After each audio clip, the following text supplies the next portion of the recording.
Alors bonjour à tous. Aujourd'hui, nous continuons notre lecture du catéchisme de l'Église catholique au travers du Compendium et nous en sommes rendus à la question des indulgences. Nous allons voir qu'est-ce que sont les indulgences. Et nous allons voir d'abord cette réponse brève que nous donne le Compendium qui est la suivante. Les indulgences sont la rémission devant Dieu de la peine temporelle due pour les péchés dont la faute est déjà pardonnée.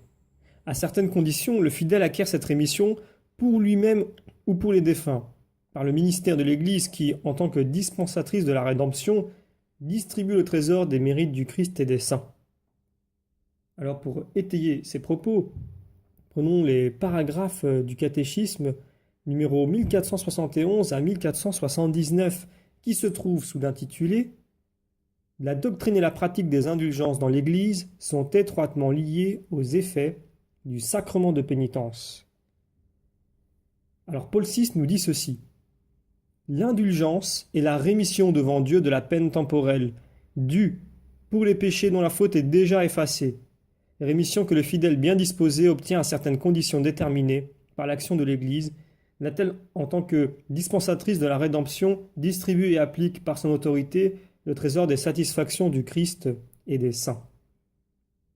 Ensuite, nous lisons « L'indulgence est partielle ou plénière selon qu'elle libère partiellement ou totalement de la peine temporelle due pour le péché. Tout fidèle peut gagner des indulgences pour soi-même ou les appliquer aux défunts. »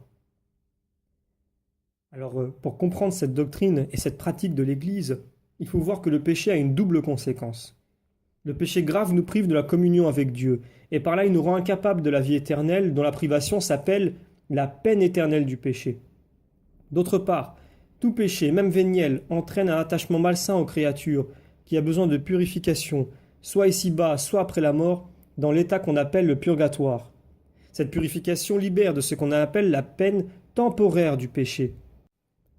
Ces deux peines ne doivent pas être conçues comme une espèce de vengeance infligée par Dieu de l'extérieur, mais bien comme découlant de la nature même du péché. Une conversion qui procède d'une fervente charité peut arriver à la totale purification du pécheur, de sorte qu'aucune peine ne subsisterait. Le pardon du péché et la restauration de la communion avec Dieu entraînent la remise des peines éternelles du péché. Mais des peines temporelles du péché demeurent. Le chrétien doit s'efforcer, en supportant patiemment les souffrances et les épreuves de toutes sortes, et le jour venu, en faisant sereinement face à la mort, d'accepter comme une grâce ces peines temporelles du péché. Il doit s'appliquer par les œuvres de miséricorde et de charité, ainsi que par la prière et les différentes pratiques de la pénitence, à se dépouiller complètement du vieil homme et à revêtir l'homme nouveau. Le chrétien, qui cherche à se purifier de son péché et à se sanctifier avec l'aide de la grâce de Dieu, ne se trouve pas seul.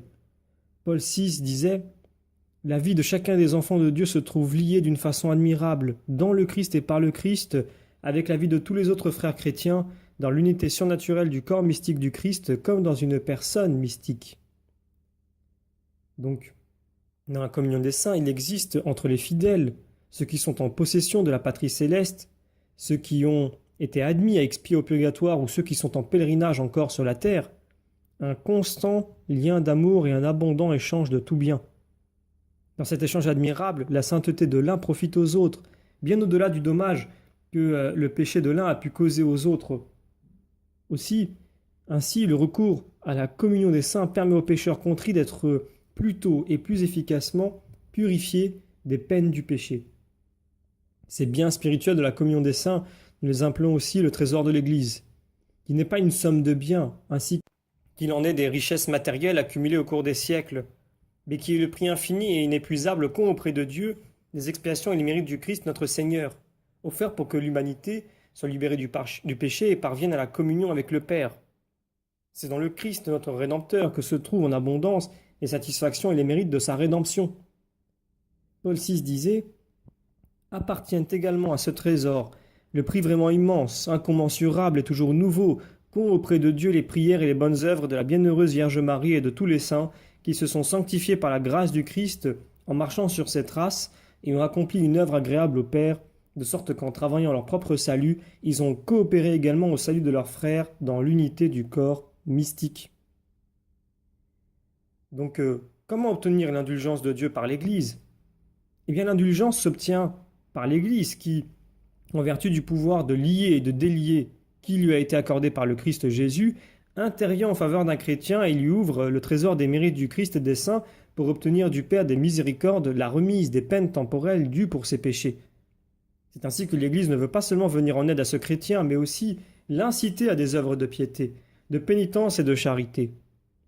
Puisque les fidèles défunts en voie de purification sont aussi membres de la même communion des saints, nous pouvons les aider entre autres en obtenant pour eux des indulgences, de sorte qu'ils soient acquittés des peines temporelles dues pour leurs péchés.